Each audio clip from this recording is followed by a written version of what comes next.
Untreated sleep apnea can be very scary. And I don't fear that anymore at all.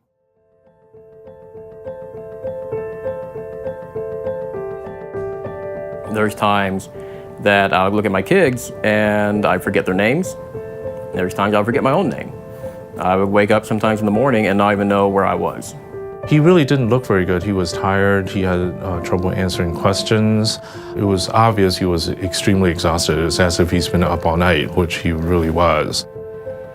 Through a series of physicians, they said, no, you don't have sleep apnea. You couldn't have sleep apnea. You're too young. You're not overweight, etc. I just kind of gave up looking for help. At one point, I just felt like I was hopeless.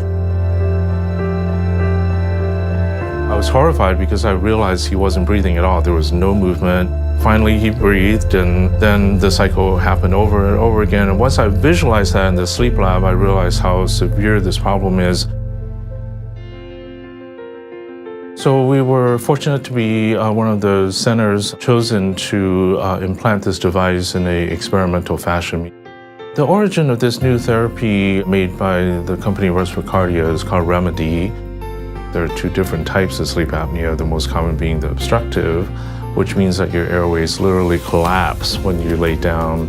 The other one that's much less known about is called central sleep apnea, and central meaning the brain. And this is the situation where the airways stay open, but the brain forgets to tell you to breathe. So we place a little battery under the skin, generally under a collarbone, and then we put a couple of wires in there. So with those two wires, one tells the device whether the patient is breathing, and if they're not, it sends a signal through that vein to tell the diaphragm to contract, and then you coordinate breathing that way. Therefore, you get the oxygen in and you take care of the apnea.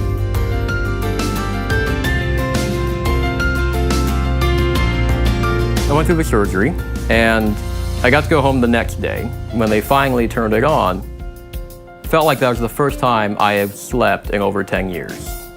Once we see the device being turned on and all those episodes go away, is really amazing. We've had one patient who went from stopping 100 times an hour to 1 to 2 times an hour, and these people really get their lives back. I mean, this is a life changer. I can't even think of being that person 10 years ago. I mean, I just felt like I can just get up and just conquer the world. Like I can just get up and go.